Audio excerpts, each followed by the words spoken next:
All right, welcome back, golf fans. Chris and Dane here to bring you the Jaeger Bombs Fantasy Sports weekly PGA preview video. We had some feedback in chat, had some people that were possibly going to be around this afternoon while we record mid-afternoon on Monday. So we decided to go live here instead. If anyone wanted to interact, maybe ask some questions, you can do that up in the chat. For anyone that's just joining after, thanks for tuning in once again this week.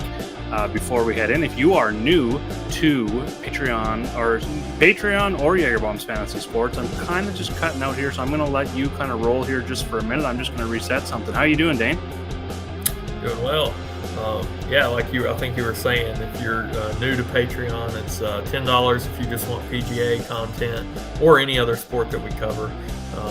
But the biggest deal that we can offer is $20 for all sports. So if you ever play anything other than just one sport in particular, you can jump into all of the sports that we're covering. NFL, baseball will be back soon, NBA, of course, at the end of the year, NHL, NASCAR for all series that's coming back up, college sports, which is college basketball currently, EPL, soccer, tennis, pretty much anything you would want. You That's can correct. Get all sports for $20 a month. It's an insane deal. Dane, you covered that on the fly while I was fixing stuff. Good job. Way to go. That was awesome. All right, so this week, before we get into the Farmers Insurance Open this week, we want to look back at last week. So I want to ask you how things went for you, what you got right, what you got wrong. I'll let you go first this week. Yeah, it was actually a positive week. It was the second positive week for me out of three. So I'd say, that probably breaks me even because I had a horrible week there in between. So not a horrible start to the year. I've definitely had worse. Of course, Rahm, dominating again kind of hurt because I went much heavier on Scotty Scheffler. And if I would have sprinkled in Rahm more than I did, I think it would have been a very good week. Had some guys on the value side kind of bust out. Kevin Yu was the guy that I had in my single entry. Ended up missing, the cut for Sunday, but had the rest of that team was very good. I think the biggest thing that we touched on the show that came back positive was the flop lag on some guys. Like we even mentioned Robbie Shelton, who just came back at 1% on and crushed. Keith Mitchell was another guy that I ended up being heavy on. Didn't actually get much, if I actually even had any Robbie Shelton, which was a mistake on mine after we talked about it like that. But Keith Mitchell was a guy. Jason Day was one that popped top 5 in my model when I factored in leverage, value, everything like that. So he was definitely a hit. But I think the biggest regret for me of the week would be more Rahm. Yeah, for sure. I was pretty high on Rahm. Like, in terms of what I got right, my top 3 guys in my rankings were Rahm, Scheffler, and Finau. Those were the 3 I wanted in the top tier. It worked out great. What I got wrong was my value plays. I had Carl Yuan, Andrew Novak, Patrick Rogers, Callum Tarrant, David Lipsky. That all went bad. So all my Rahm lineups went to hell. What else went wrong for me? Fabian Zander, obviously. Possibility of injury lingering, that didn't work out so well. He finished top 5, 2 rounds of 65 or better. Something else I got right was my fades. Cantley, 3rd highest owned, 24%, only had a T26. Zalatoris, 5th highest owned, only T36 for him as the 5th highest owned golfer. So that was all right there. And then continuing to blindly play Taylor Montgomery until the wheels absolutely fall off. That's 8 top 15 finishes in 9 starts on tour, yet to miss a cut. And then my matchup bets went well. Sunday especially, I put in a parlay with Mitchell over Putnam and Dietrich over Jaeger, which was very tough to go over our boy Jaeger. But it was up and down all day. It looked like I was actually going to push in the end. And then it actually turned out both won their matches and won there. So overall, it was a pretty good week for me. One stat that I actually seen that I wanted to pop up here, just bring it up over on Twitter from @VC606 is the stat of the day. Players to win in a calendar year, to go win-win to start a calendar year in the past 2 decades. Ernie Els, Tiger Woods twice, Justin Thomas, and now Jon Rahm. players to win in a calendar year the past 2 decades? Just Tiger Woods. Will Rahm do it again? What's your initial take here? Is Rahm going to go 3 in a row? Oh, man. It's hard to go against them, I'll tell you that right now. Even at this, speaking of DraftKings specifically, even at this increased price compared to everybody else, it is a very tough fade when you come to a place that he's had so much success, got his first win, won the U.S. Open, has crushed, overall since then. It's a very hard to fade somebody who's had, 5 top 7s in just these events, and not even counting the U.S. Open with 1 win. Man, that's going to be the decision of the week for sure. Yep, 100%. So moving on here, we're going to dive in, look at the course, look at a few different things. We've got a couple things round out here for you that we're going to discuss this week. Plays for Thrive Fantasy. We're going to look at some fan share sports stuff. We're going to look at some current form stuff with the Fantasy National Tool as well. But like last week, we have another multi-course rotation here, Dane. Torrey Pines South, Torrey Pines North. Players are going to play 1 round on each of those courses on that's the other thing here I should have led off with. This week we are running a Wednesday to Saturday tournament. They don't want to interfere with the NFL playoffs. So things start early here, so keep that in mind. Lock is 1 day earlier. But yeah, they're going to play 1 round on each of Torrey Pines North and Torrey Pines South for the first 2 days. Top 65 and ties for the cut is made on Thursday, and then Friday and Saturday will be played at the South course only. So that's kind of where we concentrate our stats models on, is the South course, because 3/4 of the golf is going to be played there. The other thing the difference between the 2 courses, so this is a really good week if you want to play Showdown, because we have multiple splits that we can use to our advantage to maybe gain an edge. First one is the 2 courses are quite different. North course, only 7,258 yards. South course, 7,765 yards. It is the longest non-major regular tour course on the tour right now. So keep that in mind, but we've also got weather that we can look at as well. So the difference between the courses, we've possibly got some weather that we're going to jump into here in a bit here. Really brings in a really good strategy for showdowns. What are some stats that you're looking for, specifically for the South course this week? Yeah, definitely a long course. You're going to see longer irons come into play, so that's something I'm definitely looking at. Around the green has actually been a trend unlike what we saw to start the year. I think scrambling and around the green is going to be, and I lean much more towards the around the green stat versus scrambling, but I think that's going to be important this week because it's not going to be a birdie fest, at least on the South course, which is, like you said, 3 of the 4 rounds. So it's going to be very important there. Ball striking, full tee to green. I think you want an all-around golfer, kind of like most all weeks. But if you think back to the last couple we've talked about, it's been a putting contest. And here, yes, you can get by like a Patrick Reed did a few years ago, winning with his putter, scrambling all over the place. But for the most part, you want to be able really good off the tee, really good into the greens, because even then you're going to miss some. You're going to need to get up and down. So it's really an all-around game, but definitely factoring in ball striking very heavy this week. For sure. And then here's a quick look from Ron Kloss at PGA Splits 101 on Twitter. Past winners and odds here. Favorites, bombers, and scramblers week. And I kind of agree here. Looking at the last, going back to 2010, just down here at the bottom, we've had 7 favorites, 3 mid-range in the odds, and 3 long shots hit here. Average about plus 5,500. Luke listed plus 9,000 was the longest winner going back to Scott Stallings in 2014. But generally, we're looking at favorites here, so it kind of has that feel like maybe we want to go with the stars and crust kind of week. But like you said, and you made a very good point on the beginning here, Dane, that this week we finally, and I mentioned it on Twitter here when I was kind of leading into the show, John Rahm and DraftKings, they finally priced these elite golfers, at least John Rahm, who is on another level right now, up in that mid 11K range, and quite a gap between him and the second guy. So there's going to be some decisions to make now. that could lead to stars and scrubs with Rahm. That could also lead to stars and scrubs build where maybe you start with 2 or 3 of the guys in the 9K range. So there's different ways to build your stars and scrubs this week. It's just whether you want to put all your stars eggs in the Rahm basket this week. Yeah, and I think, I'm just bringing this up off of memory, but I think from we've done a show for this tournament the last couple years at least, and I know one thing that stuck into my mind that you said was how driving distance you favored, I think, and correct me if I'm wrong, more than a fairways gain type stat or something, and if somebody is driving the ball long but missing off the tee and you're seeing that, then you'll look at the rough proximity was one of the things.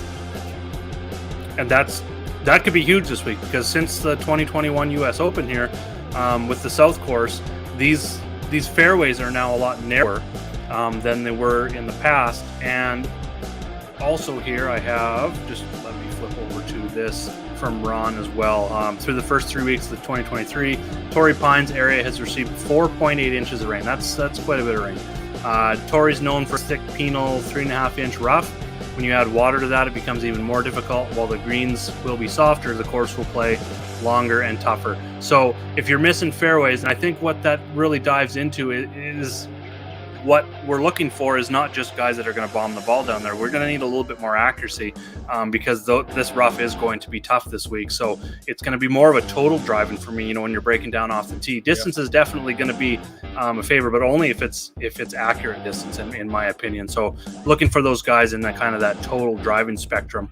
And then, that leading us into the weather, we're not going to see any rain like throughout the tournament here. One thing that I noticed here looking at Thursday round 1, and this is kind of floated it was different yesterday. So we're being a seaside course, this could change quite a bit heading into lock. So something we're going to track for sure. But as of right now, Thursday afternoon, we're getting some spike winds. So this is where I was talking about maybe for showdown, even possibly for your builds in full tournament, where you maybe want to target the Thursday morning / Friday afternoon. People, we're going to, like I said, we'll want to look at the super forecast here on Windfinder as we get closer to lock for Wednesday and Thursday. Sorry, I keep forgetting that we're starting on Wednesday. So Wednesday is fine. It's a Thursday afternoon. So we're going to want Wednesday afternoon, Thursday AM is kind of what we're looking at right now. And then also, they don't have the course designation or tee times out yet, but I will have that on the sheet once it's released. But again, for showdown, we're going to be looking for guys that are starting on the North Course. Probably going to want at least 5 guys on the North Course in your showdown lineups. And then if it gets extreme with this wind, you could maybe even combine, like I said, the Wednesday PM, Thursday AM with, your guys on the North Course that are going to, if you're going to pick these guys that are maybe in that Thursday afternoon, maybe have it for your full tournament where those guys are going to be in those extreme winds on Thursday, which is the cut day on the North Course. It's a little more sheltered, a little more tree lined. You may get a little bit more, golfers may get a little bit more protection from those winds being on cut day. So just something if you really want to dig in a little bit further, but I wouldn't do that necessarily until probably building on tomorrow night. And we'll be talking about that a lot in chat leading up to.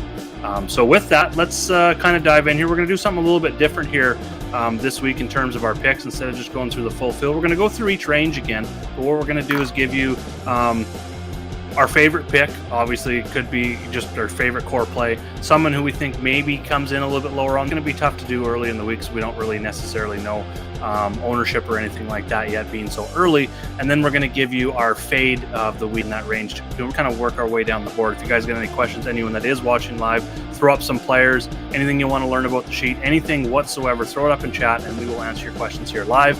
Take advantage of that. And anyone tuning along, let's just dive right in here. Dane, let's just break it down and look at guys. Let's just say 10K, 10K and up. For me, I mean, it's Jon Rahm, not one for me.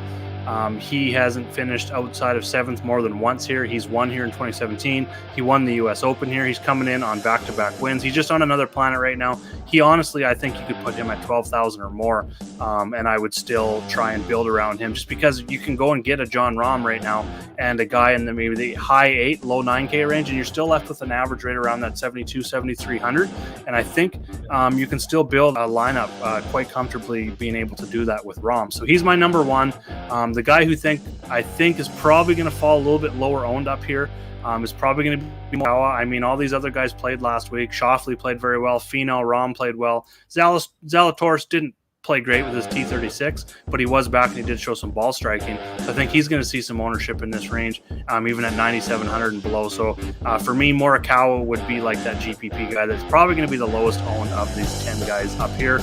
And then fade, it's tough because Morikawa was kind of on that list for me as the fade as well, but it's kind of tough when you only got 4 guys up here. So I guess I will go ahead and say Xander, just based off of he has it's tough. They all have good course history, but he has probably the worst course history, the least consistent course history here. And then also I think he's going to be quite high owned as well, just with his performance last week. So people are going to be chasing that. So I think maybe with some leverage there, if he finishes outside the top 10, top 15, and somewhere and even in the top 20, I think our fade is worth it if Rahm or Finau goes out and crushes this week. How about you in the top? Yeah, I mean, I think I'm kind of with you on that. Rahm is definitely I'm leaning towards playing, and if I do, going well overweight, which could possibly mean a near lock in something like a 20 max. You hear a lot of people out there, and this is just a strategy point really quick, talk about exposures to certain ranges and things like that. A lot of that is geared toward a 150 type building and things, which not a lot of people do. A lot of people, do much more like what we do, 20 max type of thing, where in those builds, especially if you're throwing 20 in like a contest that you can put 150 in, you need to take massive stands. Like you need to if you like Rahm, lock Rahm in. Don't be scared to do something like that. I know it is definitely scary, but when you're talking about 150 builds versus 20, to be able to get really overweight, you have to be comfortable going 75% plus on certain guys. So now that I've talked about that, Morikawa I think would be my fade currently. Who knows how he's going to come back from the loss. I mean, he obviously played well up until Sunday there. Yeah. So typically, the only part that scares me about his game would be the around the green.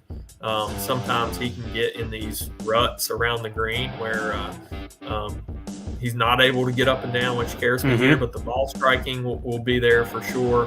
Xander and Tony Finau, I think all these guys are going to get ownership to some extent. I don't think anybody comes in like 10% or less. So it's all about picking your favorite guys up here. Finau has much better course history than Xander. Of course, Finau still riding some very hot form. I think I lean him slightly over Xander.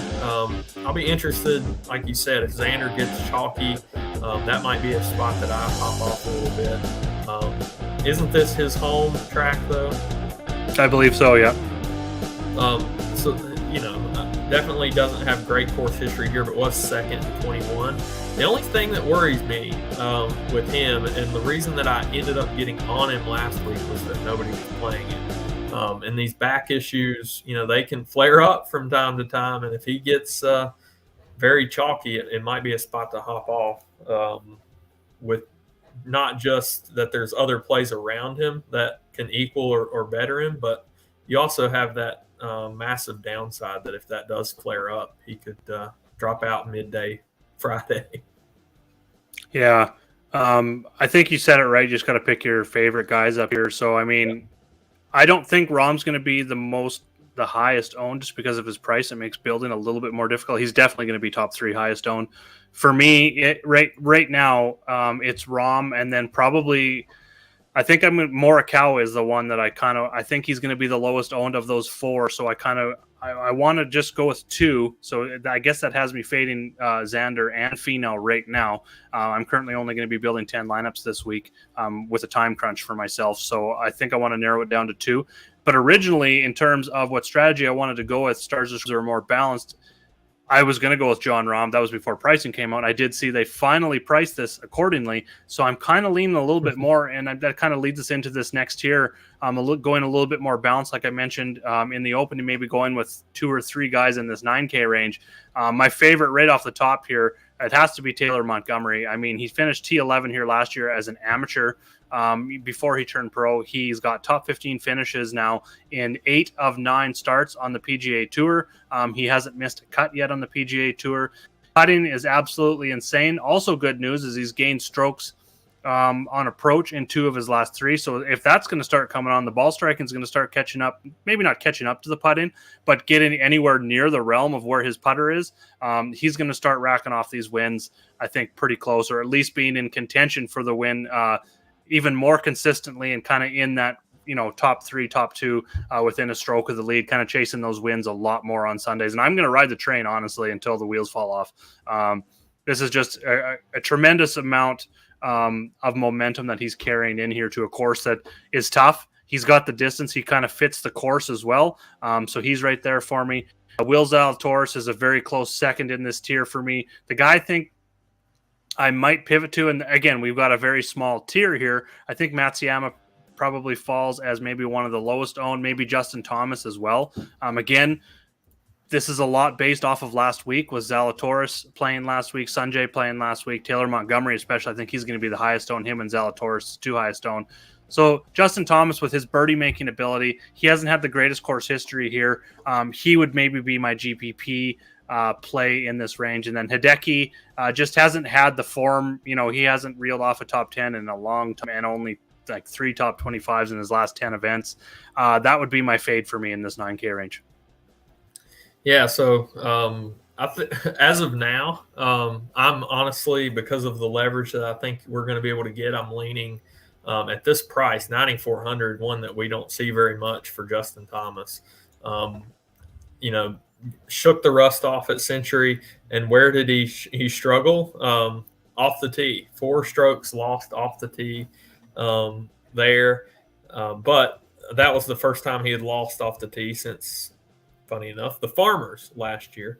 So I think I'm going to take the leverage with him this week, 20th last year in his first appearance since 2015. Of course, I'm not sure what his result was in the U.S. Open, but if we're going to have that leverage at a cheaper price tag than what we're used to seeing, I'll take a shot that Justin Thomas can bounce back from that initial start at the Tournament of the Champions. We saw Zalatoris these last couple of weeks kind of get back in the swing. I think he will be very popular. Kind of unsure on what I'm going to do there. He's got good history here. Might have some demons from last year. Who knows? I think Taylor Montgomery is definitely going to be in play. But I much currently lean 100 cheaper to Max Homa, who pops number 8 in my overall model. Really like the overall game that we're seeing out of him. He's very good, off the tee up until he did lose strokes around the green at the Century en route to his 3rd place finish, but usually he's definitely doing pretty well around the green as well, scrambling. My fade is definitely Hideki. I'm not sure how owned he'll get, probably not much, but I'm almost certain I will be fading Hideki. Where has he been struggling? Off the tee, man. It's brutal to see what he's done. He's lost strokes in his last 6 events measured off the tee. No, thank you. Yeah, I'm I'm with you with Hideki right now, just kind of staying away. I wanted to bring up his profile here. Yeah, he's 94th off the tee, 126th in distance. So, I mean, he's not hitting fairways and he's not gaining distance either. So that's pretty tough. The long irons really aren't there to match that, although the approach numbers are there, but everything else just isn't there right now. So definitely off Hideki for me as well. And then what we want to do here, we'll move down into the 8K range. I'm going to let you go first here. We've got quite a few. We've got Luke List all the way. I got to ask you right off the bat here, and actually I'm going to let you go through your guys first, and I'm going to kind of make a guess and see if I'm correct on this, but I'll let you go here. Give me your favorite, your leverage play, and your fade in this 8K range. Yeah, so I'll tell you what, this is a guy that I am very rarely on, and I hopped on him last week. Unless he just becomes the massive chalk, I think I'm going back to Jason Day, which is man, I'm never on this guy, but coming to a place that he's won twice, 2018, 2015, third here last year when he wasn't even playing that well. I think I got to go right back to him. Hope he rides this, early season form. So I think we can go there. Cam Davis pops a lot in my stat model. I think you can go back to him. Where did he end up finishing last week? He didn't do that great. Miscut, yeah. So this is one of those flop lag spots. He couldn't Everybody was on him. Yeah, everybody was on him last week. Now he comes back and still priced up here. I don't know how popular that he'll get.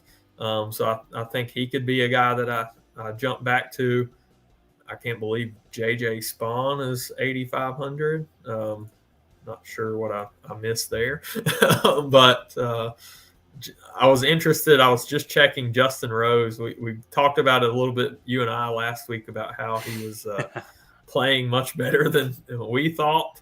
He does have some good history here. 1 in 2019. Not sure. 6 last year too. Not sure if I'll get there. Yeah, so the guy I wanted to ask you about, you did not mention him, is Luke List. First of all, my question when I'm done going over this and why I'm fading him, he's my fade. I'll give you my fade right off the bat. It's him. I think he won here last year. I'm going to bring up his ball striking numbers from this event here. Here we go. He gained 6.7 strokes ball striking. That was awesome. Gained 3.7 strokes putting. Came in with some pretty good form into last year's event, which is not really the case here. This year he's missed 2 of his last 3. He hasn't gained strokes putting since before summer, back in June. So I'm just not trusting that he's going to be there right now for this. So that is definitely going to be my fade. And being that he's at the bottom of this price range, I do think he's probably going to get in that 12, even upwards of 15% ownership in this range. My favorite here, I'm with you with Jason Day. He's won here twice. He's got excellent course history. He's coming in with excellent form. He fits the stats model. Everything lines up. He checks all the boxes. He's probably going to be one of the most popular in this range, but I'm with you there. And you know what? We're kind of lining up pretty close in this. I think my leverage play, it's very close, and it's going to come to final ownership numbers, but JJ Spawn or Cam Davis. Like you said, Cam Davis couldn't putt last week. He struggled kind of pretty much all around, but he does fit the profile very well. He's made the cut here both times. I think he can probably be in that top 25 as a floor, possibly top 10 as an upside. And if he comes in a little bit lower on because people are, burnt off of him last week because he was a little bit chalky, then I think this is a good spot to leverage and go back to him. And then same with JJ Spawn. I don't know where the ownership's going to land with him, but 8,500 on him probably means it's going to be a little bit lower. He does have some decent course history here. T34, T30, T23, and T9, top 10 back in 2017. I think that price has a lot to do with current form, being that he's got, he hasn't missed a cut going back to August. He's got top 15s in 4 straight. The ball striking has been excellent. Even the putting and the around the green stuff has been there. So the all-around game has been there for him. I think that's where it's going to come. But for me, it's going to come down to ownership. I'm predicting that both of them are going to be alone, so I might even have a piece of both of them as kind of some maybe a way to change my lineup a little bit, because I think a lot of people will go Rahm, possibly someone in the high 8, low 9, and then kind of drift down into the low 7s and high 6s, or they're going to go 2 guys in the 9s and then, or possibly even 3, and then kind of drift. I think these guys are maybe going to get looked over just because of, looking at the way the strategy might work out for the builds. So I'm kind of looking at both of them this week. Yeah, did want to mention 2 more guys, and I think, and one's at the top, one's at the bottom. Siwoo, I like him quite a bit. Won a couple events ago. I think he can come back off of his 22nd there at the American Express, where he fought back to that. I think he can play well. 8,900. My fade, I didn't mention my fade earlier. I think I'm not sure how much ownership he'll get, but at this price, but the Gala, I think, is going to be my fade. He rates out absolutely horrible for me. Yeah. He's not a guy that I think of at a hard track.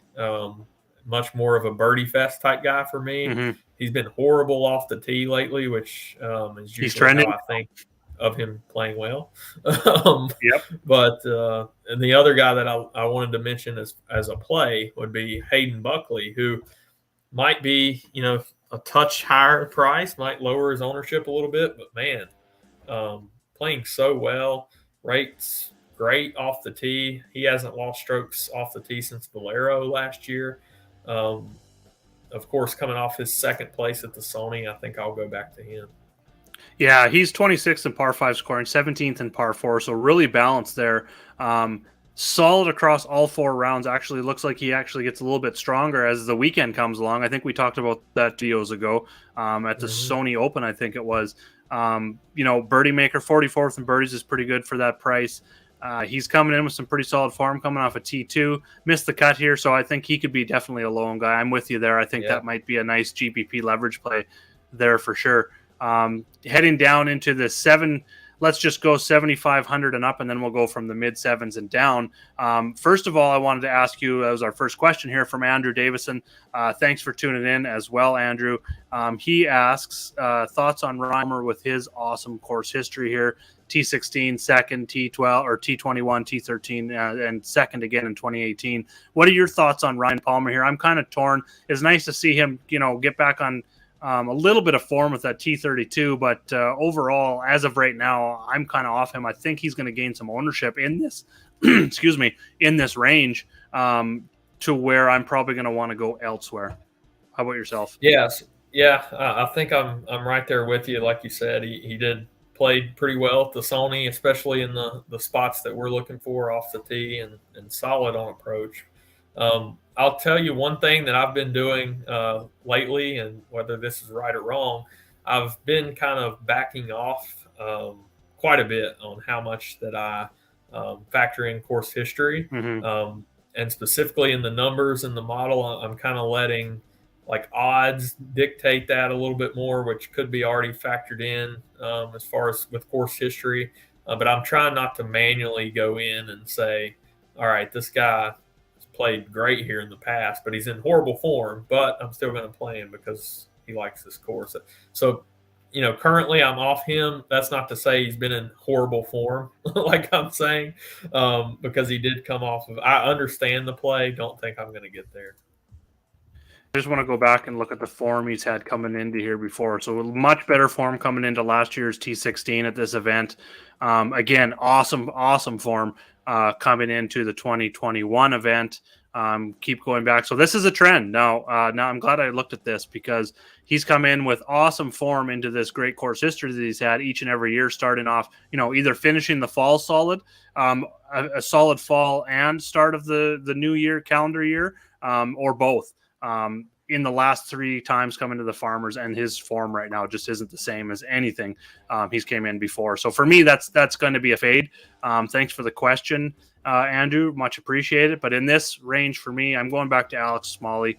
He's had tremendous top 25s in 4 of his last 5 events. He bounced back after a missed cut. It was nice to see that T22. He made the cut here in his first try, so it's nice that he's got that experience here one time over, and that he made the cut. So I'll take that and maybe look for something a little bit bigger from him this week, like a top 25. But he's definitely my top guy.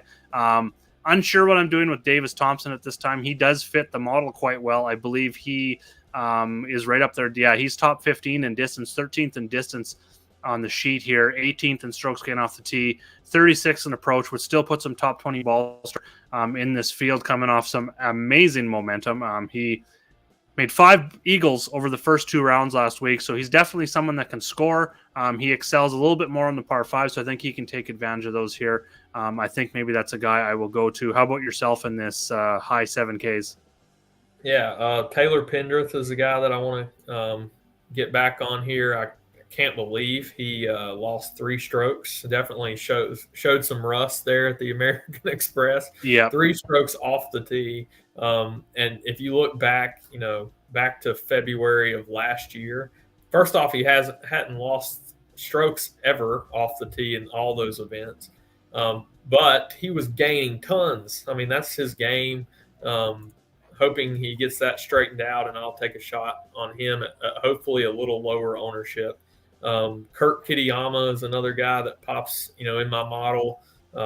Wasn't very good. Again, another guy that wasn't great to start the year. Did make the cut at the Sony, but didn't do very well on the weekend. So hoping he scrapes some things out too. But overall, ranks out really well. Very well, yeah. Like distance, approach, par fours, par fives, long par fours, opportunities gained. Like he ranks out really well. Yeah, and we talked about the possibility of fading Ryan Palmer. I think that's definitely viable for me to be my fade. He can be yours too, but I think he does get some steam here, so I think it makes some sense to fade him. Another guy that I'm leaning towards, even though with the good form, is Davis Thompson. I know he rates out very well, overall, but definitely could have a hangover after last week, but maybe not. Depends on ownership on him for me. Yeah. Poa putting, as you can see here with Fantasy National, I've got that up on my sheet as well, is his worst. He's like an average putter, a little above average putter, but when it comes to Poa, he's had his struggles over the last 24 to 50 rounds on any kind of Poa surface. So definitely could work out there. Another guy that I was looking at here in this range that I like a lot, I wrote him up, or I didn't write him up, he was a secondary play in my article, is Thomas Dietrich. He's 9th in my Fantasy National model, looking at the last 36 rounds. He's above average in terms of distance. The long irons are great. The par fours are great right now. And some of this does go back to the fall. Looking at, I've just opened up his player card here. He played uninspiring T26, was pretty much even across the board. Besides, the putter was really good, which is nice to see. But before that, he had a T2 at the Bermuda and a T15 at the Mayakoba. So he's coming in with really good form. Not a regular on the tour, but I like that he played last week. And being that it was his first event of the calendar year in a T26, I'll take it. I think he's got top 10 upside this week at a really good price. So he's another guy in this range that I didn't mention before. And then kind of going into the 74 and under here, Will Gordon stands out to me. He's got a top 25 here, T42, in 2021 as well. He missed the cut in his last event, but he's had some pretty good form before that. He fits the stats model really well for me. He's 11th in my overall model, but it's the stats model that really hoists him up here. He's 22nd in distance, as you can see, top 25 in POA putt. So POA is one of his best surfaces, top 20 in ball striking. So ball striking, we're getting the distance there. The fairway and rough proximity isn't quite there. It's like average or whatever. The long iron proximity isn't quite there, which isn't as concerning with someone that is higher up in terms of distance in the field. But he excels on the par fours and fives. Not as well in the week, so maybe you want to look at him maybe a little bit more in terms of a cash game versus a GPP because he has struggled on the weekend. This isn't all weekend, but you know what I mean, round 3 and 4 once the cut is made. But he does make birdies. He is a scorer. So we can he's one I am definitely considering down here. And then I'm going back to Ben Griffin as well, coming in with tremendous form.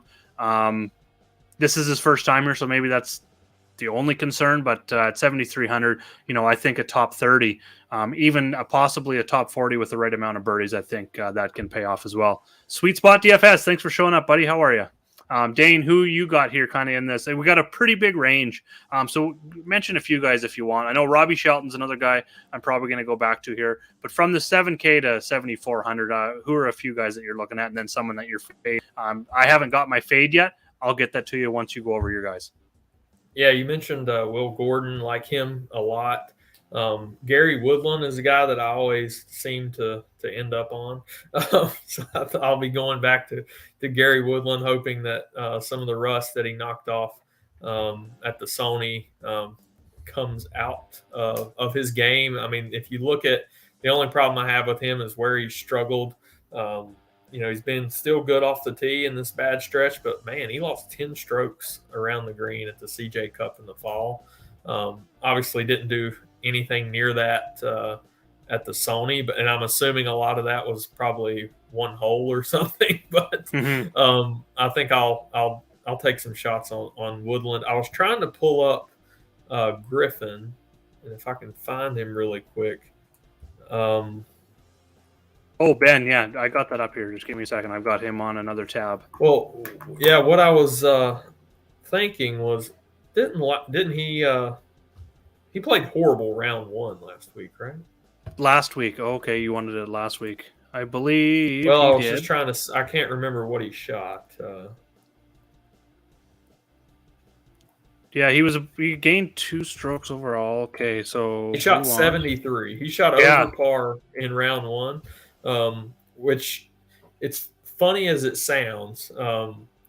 That in itself could lower his ownership because people, we always joke about it that people tilt round Thursday 1 so bad.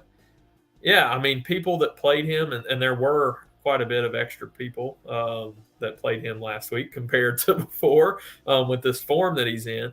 But man, I bet people tilted their face off on Thursday, and who knows? Some of them might have that stick in their mind and not realize that he came back over the weekend and just absolutely smashed with 67, 64, 67. And then look at the stats lately. Definitely go back to him. Yeah. The ball striking, like off the tee and approach, both in 4 straight events, and he's gained 3 or more strokes putted in 3 of those 4. What more can you ask for someone that's got a red hot putter and is just very, very clean ball striker right now? It makes a lot of sense. Yeah, for sure. The rest of this range, Ben Taylor is a guy that I ended up on last week and ends up missing the cut. While of his measured rounds, he, of course, only 2 of them last week gained strokes everywhere on the stadium course. But he has some good form, 4th at the Sony, of course, earlier this year. Good form through the fall. I think you can go back there. His 2 results here don't exude confidence with a 55th and a made cut in 2020 and then missed the cut in 21. But he pops in my model quite a bit. You can take a shot on some of these bombers down here, like Champ, I think, is a guy that could get a little extra ownership with everybody going that bomber angle. Let's see. One more guy that I wanted to mention, though, as a play was Patrick Rogers, 7,300. I think he makes some sense. Played very well through the fall. Of course, had that 2-month break and didn't play well last week. Missed cut at the MX. But if you look back at his history here, he does have a 9th in 2020. 4th in 17. I think he's definitely in play as well. My fade for the range, it's a much bigger range, and ownership's probably not going to get condensed near as what we're used to in the upper ranges like we were talking about. But Justin Sue has not been playing very well at all. I'll be interested to see Lanto Griffin. Why have we not seen him since July? What's the story there? What did I miss? Injury? Yep. Has to be. I believe so. I believe it was. We haven't really heard a whole bunch on it. I'm going to have to check out that in Discord I added another link to our new channel, and it's golf injury report. I forget the name of the Twitter. See if I can pull it up here. I've been following it the last couple of weeks, and he literally tracks all the injury onto a golf injury report. So that the Twitter account is actually at injury report PGA, all one word. I'm going to have to dig through there and have a look and see if we can find some information on Lanto. Going back to Ben Taylor. Oh, back surgery. Okay, there you go. So and yeah, probably going to be like he played last week. Yeah, he played. Looks like he played last week on the Corn Ferry or something. The Bahamas Great Exuma Classic. He made the cut, it seems, but he finished the week at +9 on the. Okay. If that's the Corn Ferry. Yeah, it's something. So I wanted to circle back on Ben Taylor. I know you had mentioned his course history isn't great. Now, he's a little bit of a different player. Looking back at that 2020 and 2021 season when he didn't have that great, look at all the red in here. The ball striking was terrible. Everything was pretty much terrible for him. He had some spike weeks in terms of putting. Went to the KFT. It is the KFT, but the Corn Ferry Tour was trying to say, finished that season off quite well, actually. Got his card back to come on tour. Things have gone quite well for him since. And looking at last week, we only see strokes gained for 2 of those rounds, but it's really good to see that there's actually good numbers on the tougher course and the stadium course last week. So that's some positive there as well. And he's just the stats, the ball striking numbers, and the putting. He's another player that just lines up in so many areas statistically. It fits this course that I think we just have to ignore that course history because he's a completely different player. Right. Yep. But I agree. Yep. Another guy I was looking at that's very interesting here. I don't know where the ownership's going to go with him, and I was going to fade him. But looking at the stats, it's very tough. I know Matthew Naismith, who I've got up here on the screen, he's missed back-to-back cuts to close out the fall and to open the spring. Do you think maybe he gets back on track? He gained strokes, like 2.1 strokes ball striking, 1.8 putting last week, but failed. And I mean, he does have some history here. What do we got? T34, T48, T30. So, I mean, that's decent history for a low 7K range guy. But I think just with his struggles recently, I think I'm going to be off of him, but I'm not really decided. Do you have any thoughts on Naismith? I believe I'm going to be off of him as well. He's shorter off the tee as well. So, I mean, it doesn't line up perfectly either. Right. Yep. All right. So anyone down in the 6K range, we'll just lump it all together here because there's probably, there's usually not a whole bunch of guys that you're going to be going to. Sweet Spot just said here, Naismith's first round was his only bad spot last week. Yeah, he was fired the last 2 rounds. Yeah, that's where he really made up on those stats then was those last 2 rounds. Thank you for that. I appreciate that. I think I know the first spot you're going to go to, but I will let you take over here in this 6K range and a couple guys that are standing out to you. Oh, goodness. That's scary because I'm honestly myself a little unsure of where I want to go. It's not Kevin Yu again? Oh, gosh. He pops again. Him and Carl Juan pop again. They were so hurtful last week. Yu, rates out everywhere, though, pretty much that I want. First off the tee over the last 12 rounds, I think is what I have up right now. So just trending, stat-wise very well. 22nd in fairways gained, 44th driving distance is nothing shabby. So probably going to have to do it. Probably going to have to take the flop lag and go back to Kevin Yu. Little scary. I'm with you. To. Let's do it. Let's do it together. Yeah, let's. Hey, you don't have to tempt me with a good time.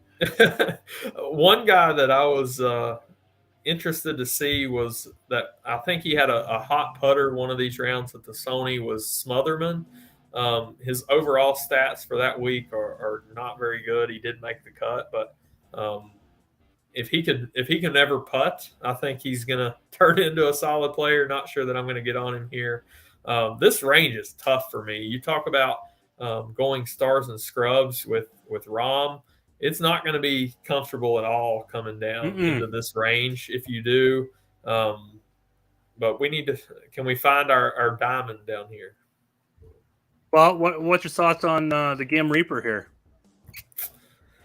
He's got some course history. He's going to be low owned. I definitely like. Yu is someone that stands out to me on the sheet here. Something I wanted to mention before we find this diamond in the rough that isn't going to be Kevin Yu is that he's one of only, I think I counted in this field, there's 5 players that rank top 30 in driving distance and driving accuracy. We talked about it in the opening, how we're maybe looking for a little bit more total driving with a little bit more narrow fairways combined with very thick rough. So you're going to want some distance, obviously, being the South course is a lot longer, but you're also going to want some accuracy to not get yourself in trouble. So Kevin Yu really ranks out really well, 19th in fairway proximity, and then even 36th in rough proximity. So I'm going to get away from the Kevin Yu talk because I think we're both already sold.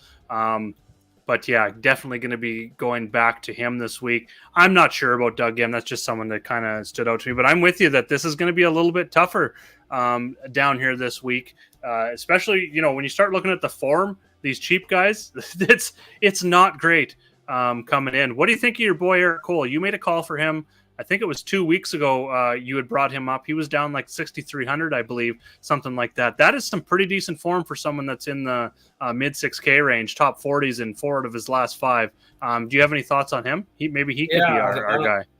I don't think I can get behind him here. The off the tee, which is something I'm heavily overweighting, like I said this week.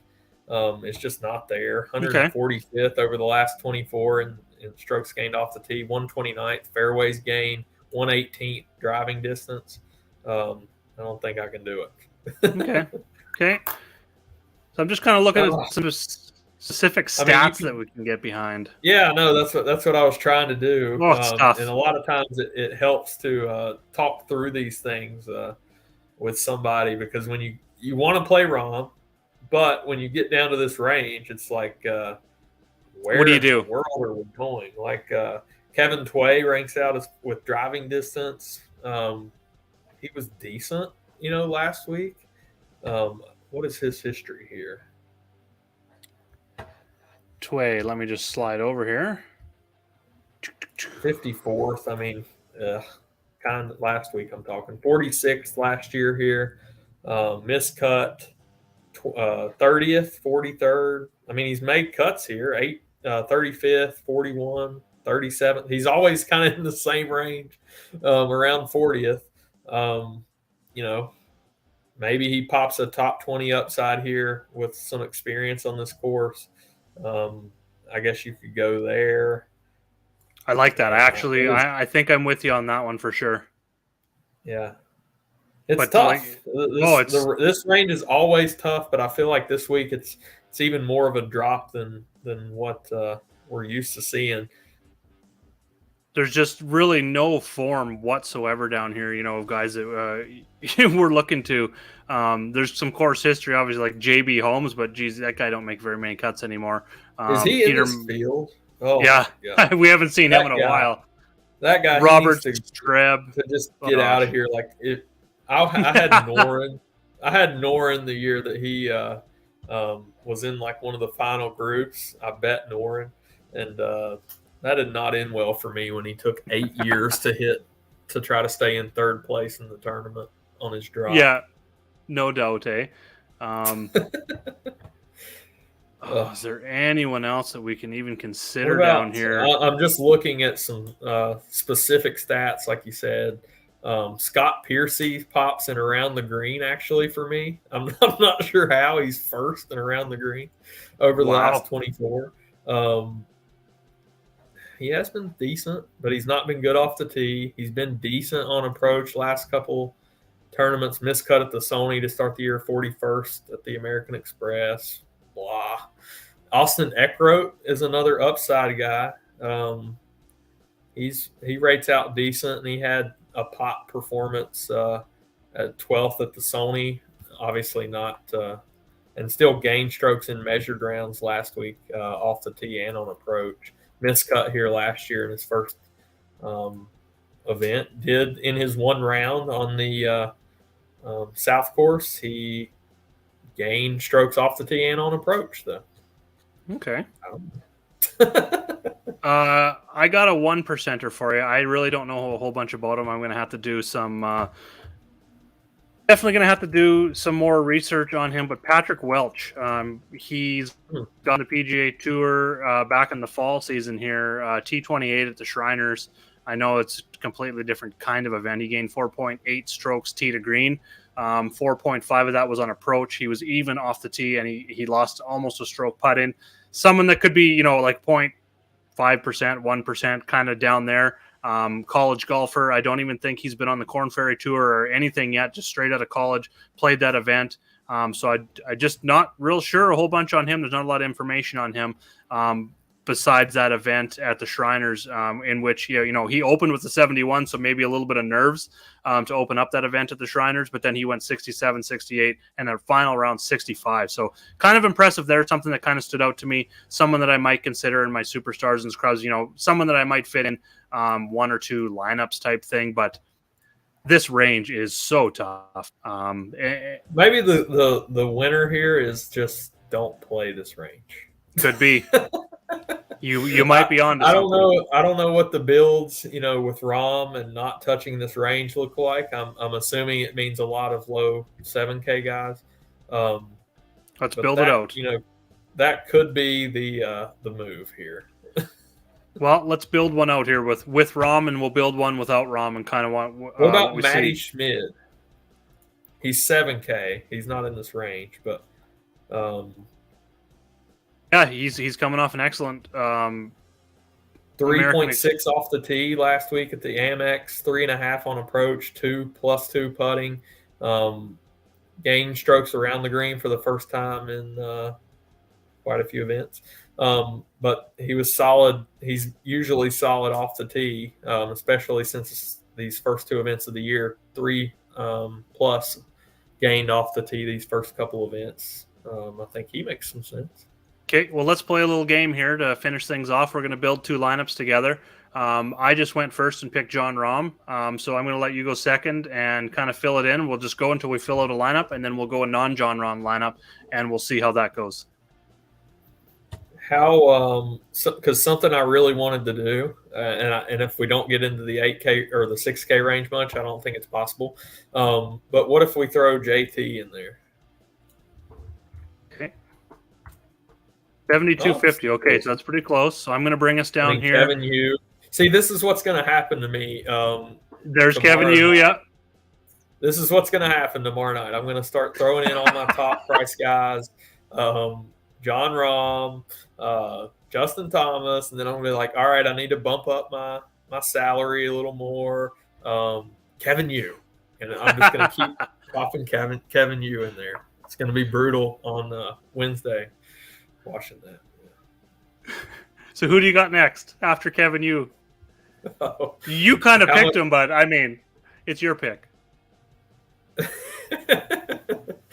I see what you did there. Yeah. Let's see. What if you throw Matty Schmidt in there? Yeah, that's kind of what I was thinking too. So that right now takes us to 7,500. So that kind of brings us into a nice little range here. I like Dietrich. I could go him and leave you 7,300. We could go. Will Gordon's in there. I really like him this week. Kurt Kitayama, you talked about 7,600. I like Dietrich. I'm going to jump on Dietrich, and that leaves you 7,500 for the final pick. Yeah, I think my last spot there would end up being Gary Woodland. Yeah, I like that. Or Gordon, but I know you would probably go Gordon. But I would go Gordon. You would go Woodland. Griffin. So. Big Griffin? I don't know. Any of those 3. Yeah, for sure. So that wasn't too hard to build a Rahm Thomas. I mean, you can even get away from Kevin Yu as well. If you take Schmid out of there, we're still left with 72. I think what that means, what that tells me is the bottom of this 7K range is going to get some just overall extra ownership. Yeah, that's going to be the place to make some pivots. Yeah. So pick Sam your guys up top. No matter what the ownership is. If you like them, play them up top. And when you get into the 7K range, none of those are slam dunks either. And there's enough guys that I think you can make some pivots there and get off of any chalk that aggregates on certain guys. Just from that little process right there, I've come up with a leverage play. I didn't give you a leverage play in the low 7K range, so I'm going to give it to you now, and it's Callum Tarrant. I was on him last week. He was one that bent me over in terms of my value plays, all of my Rahm lineups. He's missed the cut here last year. He missed the cut last week. So there's some double leverage right there, some low ownership projection for him. But where he does stand out for me, he's 23rd in driving distance. He's top 30 in ball striking in this field. So at 7K, like you just said, I think the way lineup construction is going to go, even if you go Rahm and another top guy, or there's going to be stars and scrubs, that low 7K range is going to take some extra ownership. I think Taryn's going to be one of the guys I'm going to pivot off to. Yeah, I like that. He rakes out good on distance. Again, could be a flop lag spot a little bit. I know he did pick up probably a little bit more steam than he would have, because I think I heard Mayo end up being on him. Yes. That's right. Last week. So, again, the joys of what we do with fan share, we hear everything. Yep. And then one more thing I wanted to go over before we close out the show, we're almost at the hour mark here, is our new sponsor, Thrive Fantasy. You can sign up today, use code Jagerbombs, and you're going to get 100% match bonus up to $100. They have early lines out here. PrizePicks doesn't have early lines, so I want to talk some Thrive Fantasy here today. Now, this is interesting because, like I talked about, we have weather possibility. I guess this is for round 1, so we'll ditch that weather until round 2 for Thrive or any of these daily props stuff. But for round 1, the thing we have is we don't know the course designation yet. So we could be able to get a little bit of an edge here with some of these. So we're going to want to pay attention once those course designation comes out, because if John Rahm, first of all, is on the North Course to start things out, the easier course, 68.5 seems like a little bit of a lock for him. Less than 68.5 strokes, so that's -5 or better. Justin Thomas, 3.5 birdies. These guys are making 3-4 birdies even on the South Course last year per round. So more 80, you're paying a little bit at that 80 points. But I think I would take that one no matter what course he starts on. Colin Morikawa, if he's on the South Course, I think I do like the over on the 2.5 bogeys at 115. Guys last year on average were making, let's say, what I did with my research was I went and looked at the top guys, the top 25, and see how many bogeys they made on the South Course in round 1 or round 2 when they played it. And it was like average of like 3.5 to 4 bogeys. So I do like that prop at more 115. Max Homa, again, if he's on the North Course, I like the over 4.5 birdies. And then on the North Course. And then Zalatoris, again, 66.5 strokes. I think I'm just going to be locking him in on the more there. I don't think anyone's going to be, generally we're only looking at maybe 2 or 3 guys that are going to get below 66 on the South Course. So again, we're going to want to pay attention to where the course designation is for the week. I think we can get some edge there with Thrive Fantasy. Those are my 5 top plays. Any closing words before we send people on their way to go make some winning lineups? No, fun week. I think it's kind of that first big event of the year, it feels like. Yes. A lot of the times, some people say it's here. Some people say it's the waste management. Love them both, of course. But, I really like this event with the course being the main thing to love about it. Same here. Tough And glad to see a tough course instead of a birdie fest. Like to I'm fine with those, here and there. Start the year especially, but I like these quite a bit better. I agree with you. And then for me, back this week, if you want to join up, make sure to head over to patreon.com/JagerBombs. We're going to be covering the showdowns, rounds 1, 2, 3, and 4, first round leader bets, top bets. We've got over on our Discord. We also have a PGA news channel. We've also got PGA content channel. We've also got threads set up for each tournament with course information, that sort of stuff. So get over to patreon.com/JagerBombs and sign up today. Thanks for tuning in, everyone. I hope you liked the new live show version of this so that you could interact. We did have some people interacting. I appreciate that. Thank you for tuning in. We're probably going to do the same thing next week. And for anyone that's tuning in after, thanks for tuning in post live. And we'll see you in chat leading up to lock. Good luck, everyone. Good luck, guys.